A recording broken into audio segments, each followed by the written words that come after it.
Saudara-saudari yang terkasih, selamat berjumpa kembali dalam Renungan MSC Indonesia. Perikop hari ini, Sabtu 21 September 2024, menceritakan kepada kita kisah panggilan Matius. Diceritakan bahwa ketika Matius sedang duduk di meja kerjanya, Yesus melewati tempat itu, melihatnya dan memanggilnya dengan dua patah kata, "Ikutlah aku." Dan Matius menanggapinya dengan spontan, tanpa berpikir panjang. Diceritakan, Matius bangkit dan mengikut dia. Yesus memanggil seorang pemungut cukai untuk menjadi muridnya. Sungguh aneh, sebab orang-orang dengan profesi ini jamak disebut kaum pendosa. Demi keuntungan pribadi, mereka tega memaksa rakyat membayar pajak sebesar-besarnya. Mereka juga bekerja bagi penjajah Romawi. Mengapa Yesus memanggil murid dari kalangan ini? Matius adalah seorang pemungut cukai. Di kalangan para ahli Taurat, golongan Farisi, para pemungut cukai dianggap sebagai kelompok orang berdosa. Di kalangan masyarakat, mereka pun dibenci banyak orang. Karena itu, kita bisa membayangkan betapa berat hidup sebagai seorang pemungut cukai. Dari luar dia kelihatan hidup dengan bergelimangan banyak harta, tapi bisa jadi batinnya penuh dengan tekanan. Dalam situasi seperti inilah, ia ditemukan oleh Tuhan Yesus yang sedang berjalan-jalan untuk mengajar. Dia bahkan dipanggil untuk menjadi salah seorang dari para muridnya. Dia juga dibela oleh Yesus dari komentar sumbang para ahli Taurat dengan mengatakan, "Aku datang bukan untuk memanggil orang benar, melainkan orang berdosa." Kata-kata inilah yang membuat Matius meninggalkan rumah cukai dan dengan setia mengikut Yesus. Dipanggil menjadi pengikut Yesus merupakan kejutan besar bagi Matius, pemungut cukai itu. Ia pasti sudah mendengar segala sesuatu tentang Yesus, termasuk bagaimana Yesus berbelas kasih terhadap orang-orang yang tersingkirkan. Tanpa pikir panjang, Matius langsung menanggapi panggilan itu.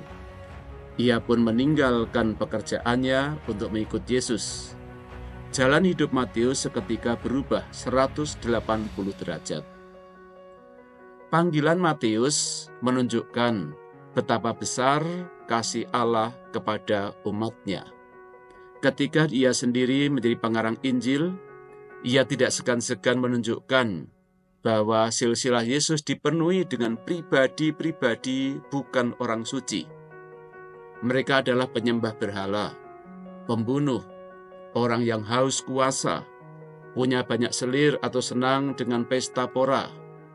Kita juga bisa melihat pribadi-pribadi seperti Tamar, Rahab, Rut, dan Batseba. Mereka semua merupakan pribadi-pribadi yang rumit, kombinasi antara kekudusan dan keberdosaan. Karena itu, panggilan bukanlah kurban persembahan kepada Tuhan, melainkan sebuah anugerah yang sebenarnya tidak layak diterima.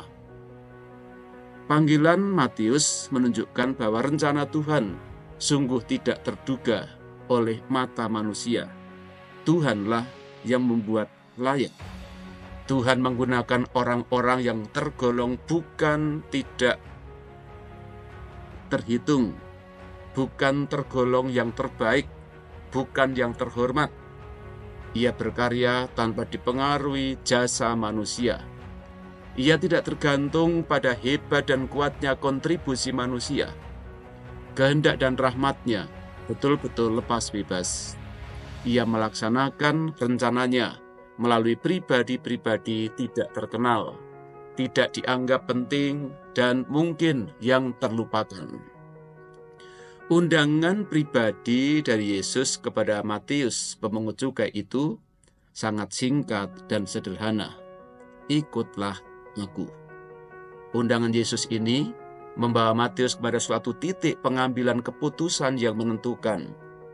Dan ia memilih untuk memberi tanggapan positif dan sepenuh hati terhadap undangan ini.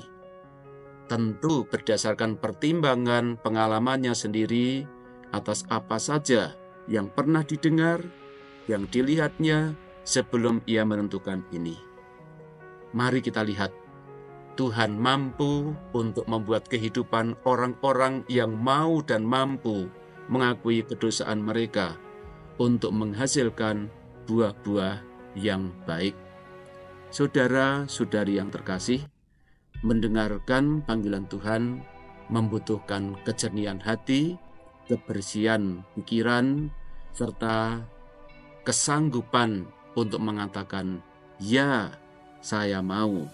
Ya, saya sanggup."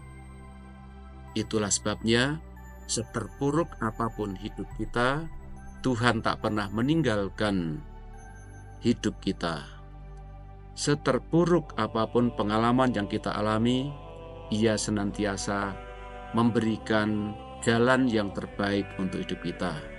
Yang kita butuhkan adalah mendengarkan dengan hati, menjawab dengan iman, melaksanakan dengan penuh pertobatan. Tuhan memberkati Anda sekalian. Amin.